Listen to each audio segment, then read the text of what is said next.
Um aviso profético. Por Charles Haddon Spurgeon, de 1834 a 1892. Traduzido, adaptado e editado por Silvio Dutra. Introdução pelo tradutor.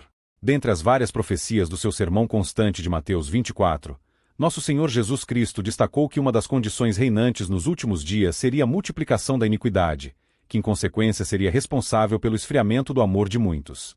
Primeiro, perceba-se que não foi dito de todos, mas de muitos, que a propósito devem configurar um número tão expressivo, que isto tornou-se digno de ser registrado pelo Senhor. Se por premissa básica, Jesus definiu o amor como sendo a obediência voluntária e de coração aos seus mandamentos, então esta obediência à lei de Deus não seria algo comum de ser visto nos últimos dias, e a razão foi apontada: a multiplicação da iniquidade no mundo. A palavra iniquidade usada por Jesus, no original grego é anomia, que significa literalmente sem lei. As pessoas deste período, em grande número, não teriam portanto a menor consideração pelos mandamentos de Deus conforme registrados em sua palavra. Nós temos sido testemunhas deste fato até mesmo entre aqueles que se consideram conservadores e apoiadores do cumprimento das leis do Estado, pois não vemos a mesma disposição na maioria deles em guardar os mandamentos de Deus. Se há uma palavra que bem define a nossa época, é diz respeito a tudo que é moral e espiritual. Há um sentimento generalizado de liberdade para se agir egoisticamente, sem se importar se isto escandalizará ou não ao próximo. As crianças ficam à mercê da exposição de tudo quanto é condenável por Deus na Bíblia, desde a mais tenra infância. As mídias, especialmente na TV e internet, abusam na promoção de comportamentos altamente abomináveis aos olhos de Deus, e todos aqueles que deveriam ser os promotores da disciplina, quer nas famílias, quer nas escolas, ou nos ambientes de trabalho, parecem ter aberto mão deste dever há muito tempo. Não admira que mesmo em nações civilizadas, como o próprio Estados Unidos, o uso abusivo de drogas seja uma prática generalizada por parte de uma sociedade viciada, e a grande prova desta verdade são as quantidades imensas de maconha, cocaína e outras drogas que são traficadas, as quais não seriam produzidas em tão larga escala caso não houvesse o mercado pronto para consumi-las. Por mais que os governos mundiais se empenhem no combate à corrupção, e para a implementação de programas sociais com vistas à redução da prática do crime e da violência, parece-nos que seja irreversível a condição a que o mundo tem chegado, conforme profetizado por nosso Senhor Jesus Cristo, e a tendência disto é a de aumentar e muito, pois de outro modo, caso o quadro geral respondesse afirmativamente à lei de Deus, não seria de se supor que Jesus tivesse que voltar para julgar os ímpios. E por se multiplicar a iniquidade, o amor de muitos esfriará. Mateus 24, verso 12. Cristo havia falado a seus discípulos sobre terremotos em diversos lugares, fomes e pestes, mas estes eram apenas o começo das tristezas. Coisas como essas não precisam perturbar os cristãos, pois embora a terra seja removida e as montanhas sejam levadas para o meio do mar, ainda assim o crente pode ter confiança e seu coração permanecer em repouso. Mesmo quando o Mestre disse a seus discípulos que eles seriam odiados por todos os homens, por causa do seu nome, que não precisavam se afligir. Ele lhes havia ensinado antes: não temais os que matam o corpo, mas não podem matar a alma. Antes, temam o que é capaz de destruir a alma e o corpo no inferno. Eles foram assim preparados para enfrentar o fogo das tentações. Terremoto, pestilência, guerra e perseguição não perturbam a serenidade dos crentes em Cristo. Mas o mal mencionado em nosso texto, essa é a ferida, essa é a tristeza. Aqui está algo para tremer. Porque a iniquidade abundará, é pior do que a pestilência. O amor de muitos esfriará, isso é pior do que a perseguição.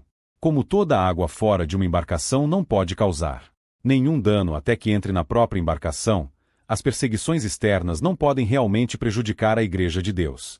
Mas quando o mal entra na Igreja e o amor do povo de Deus esfria, então o barco está em aflição. Temo que estejamos muito nessa condição na hora presente. Que o Espírito Santo abençoe a alarmante profecia agora diante de nós para o nosso despertar. Observe, primeiro, a causa do esfriamento de coração de que se fala aqui, porque a iniquidade abundará, o amor de muitos esfriará. Quando o amor esfria, é um sinal sério.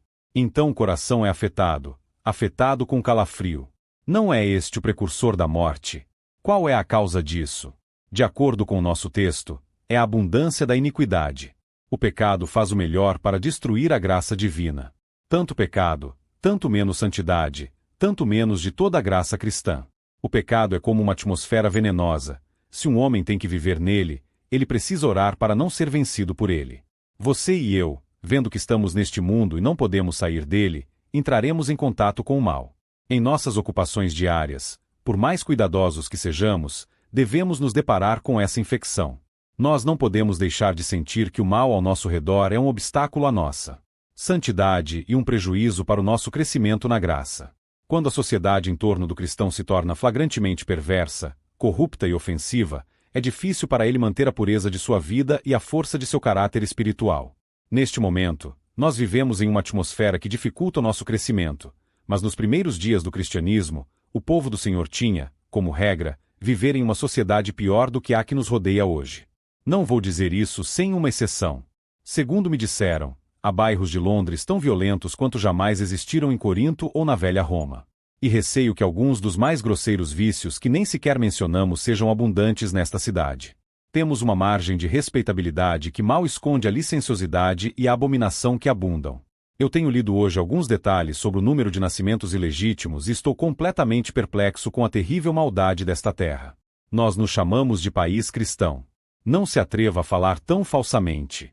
Isso está crescendo para ser uma terra pagã, parte dela se curvando diante das imagens, outra parte uivando, não a Deus, e uma terceira revelando secretamente uma imundície imoral.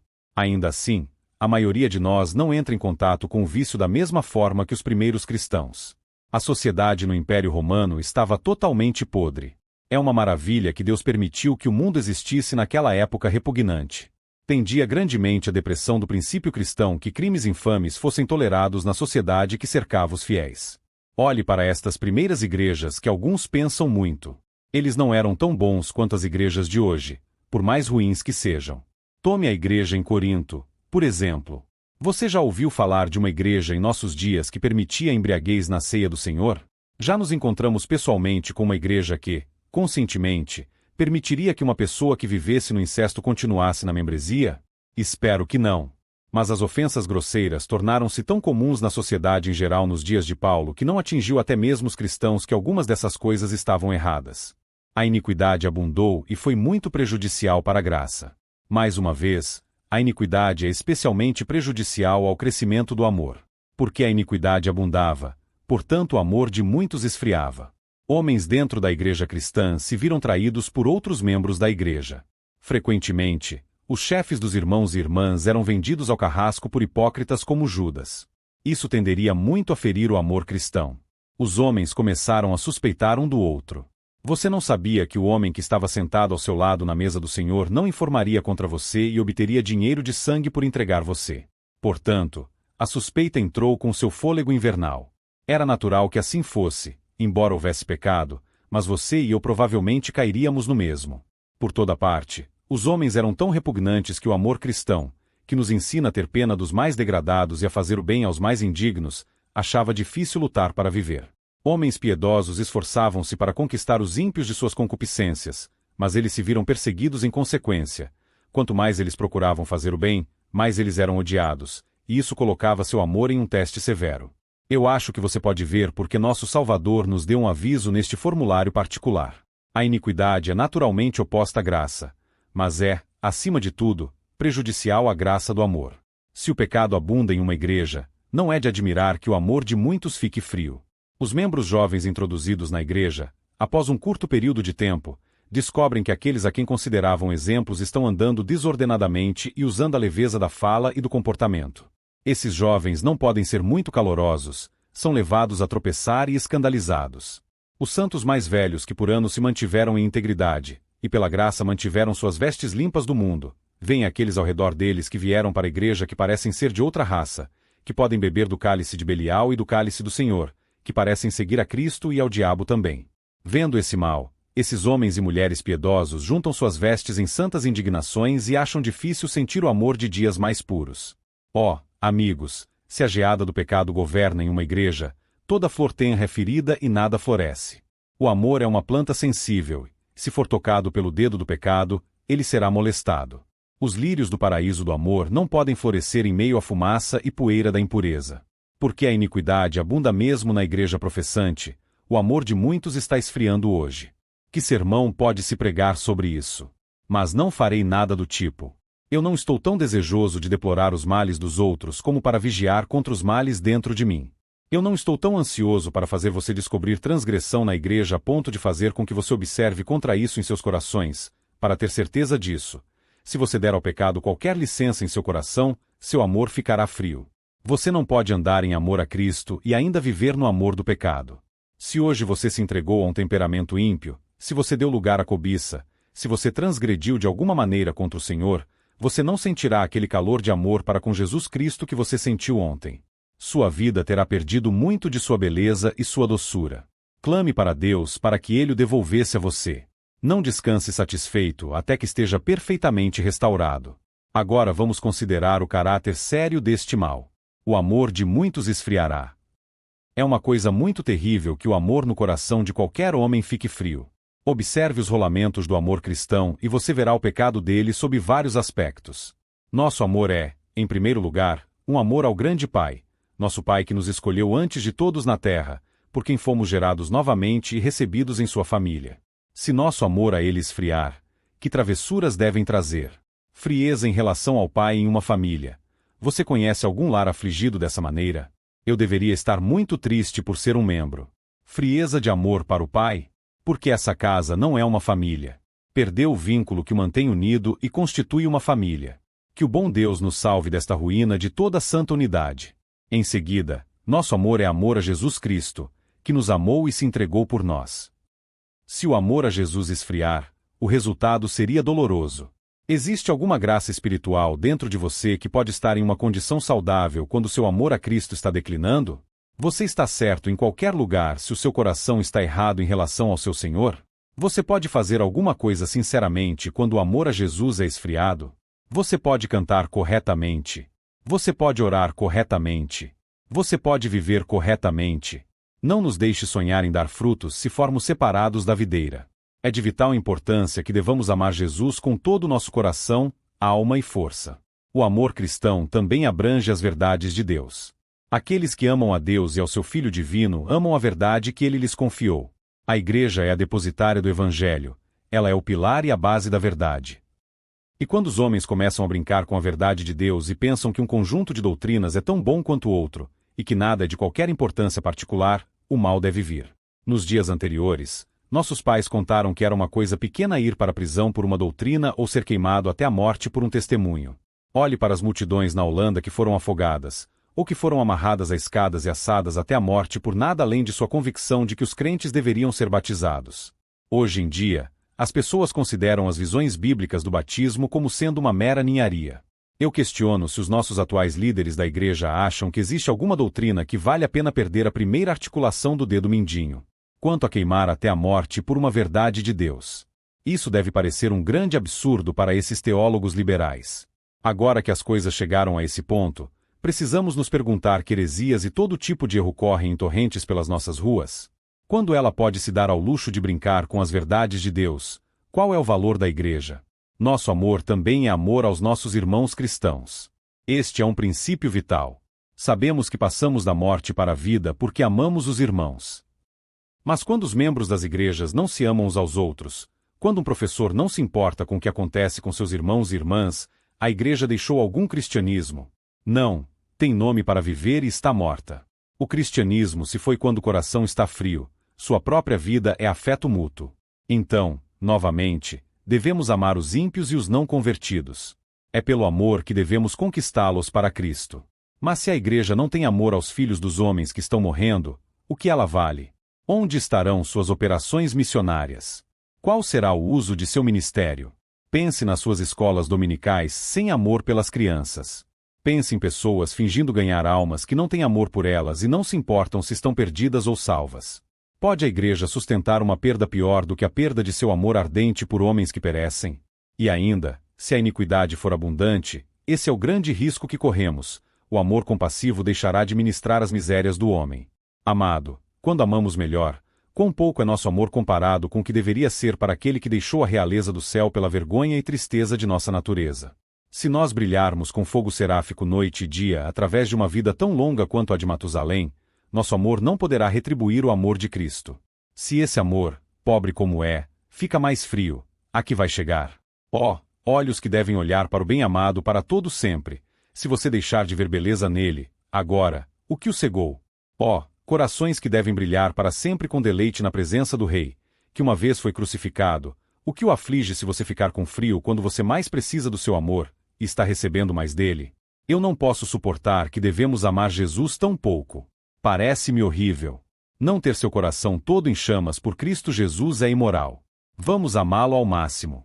Peçamos a Ele que nos dê corações maiores e que os quebrantemos com o mesmo amor que Ele nos dá, para que possamos amá-lo para as maiores possibilidades de afeição. Ah, então, amado, pense novamente. Suponha que nosso amor fique frio. Você não vê como isso paralisa todo o sistema? Se o reservatório estiver vazio, você não pode esperar obter muita água dos canos. Se o coração ficar frio, tudo será feito com frieza. Quando o amor declina, que fria pregação nós temos. Todo luar, luz sem calor, polido como mármore e tão frio. Que canto frio nós temos, música bonita feita por canos e vento, mas ó, quão pequena canção da alma. Como cantar pouco no Espírito Santo, fazendo melodia no coração para Deus. E que pobre oração! Você chama isso de oração? Quão pequena doação! Quando o calor está frio, as mãos não encontram nada na bolsa e na Igreja de Cristo, e os pobres de Cristo e os pagãos podem perecer, pois devemos acumular para nós mesmos e viver para enriquecer. Existe alguma coisa que se passa como deveria quando o amor fica frio? Eu gostaria de atuar ao longo da vida como tenho quando minha alma foi agitada em suas profundezas com afeição por meu Senhor. Eu agia continuamente como se tivesse acabado de vê-lo e colocado meus dedos na marca dos cravos. Eu viveria como se estivesse sentado com Maria a seus pés. Sim, e ainda estaria sentado ali. Eu falaria por ele, trabalharia para ele e daria por ele como se tivesse acabado de levantar minha cabeça do lugar de João sobre seu seio. Em terceiro lugar, o perigo solene da propagação dessa iniquidade. Eu vou ler o texto traduzido com precisão. Porque a iniquidade abundará, o amor de muitos esfriará. Essa é uma expressão mais triste porque se trata do amor de muitos. É o amor de muitos. Isto é, da maior parte do amor da Igreja, a maior parte dela. Isto supõe um terrível estado de coisas porque quando muitos se tornam frios, eles se mantêm em aparência. Um irmão frio diz ao outro: qual é a sua temperatura? Acho que estou muito abaixo de 0. Eu também, diz o primeiro, e estamos certos. Se a maioria está quente, então os frios são descongelados, mas se eles estão todos abaixo de 0, então eles congelam em uma compacidade miserável. É a igreja mais sóbria e respeitável que você já conheceu, eles não têm brigas, tudo é tão confortável e organizado. Eles estão congelados juntos e a paz deles é a da morte. O amor de muitos tem esfriado e eles estão cheios de admiração mútua por sua quietude. Eles não têm ninguém para repreendê-los. Se muitos se esfriaram, então os poucos entre eles, em vez de serem capazes de repreender com autoridade, são eles mesmos desprezados. Ele é um jovem terrivelmente fanático. Esse sujeito zeloso nunca deixa ninguém em paz. Ele crescerá com isso, diz um, quando chegar à minha idade, ele será tão prudente quanto eu. A boa mulher sente grande ansiedade pela conversão de almas a Deus e ela está fazendo uma agitação. Uma dama de renome declara que é muito avançada ou que tem uma abelha no chapéu.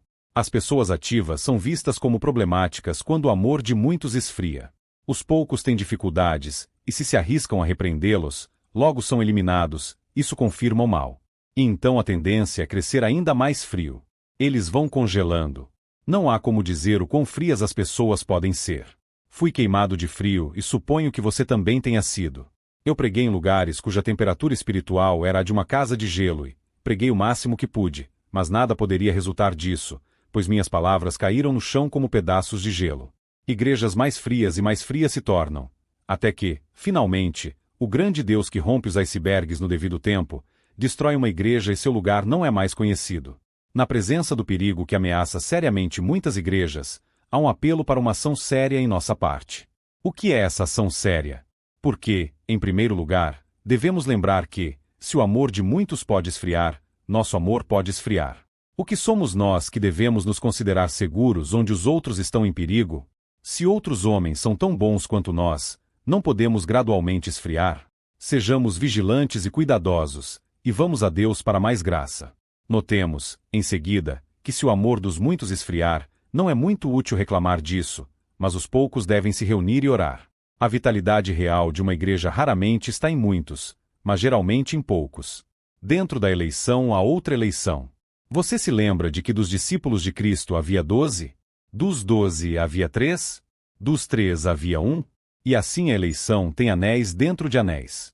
Dentro da igreja nominal, não podemos dizer se todos são ou não o povo de Deus, os muitos podem se tornar frios, mas deve haver um remanescente que resida na vida e no amor. Deus conceda que possamos pertencer a Ele. Precisamos nos aquecer de imediato. Nós devemos viver mais perto de Cristo. Nós devemos estar mais entusiasmados. Que haja um grande número de espíritos escolhidos. Homens aptos a andar com Cristo de branco, pois são dignos, homens que estarão preparados para seguir o Cordeiro por onde quer que ele vá.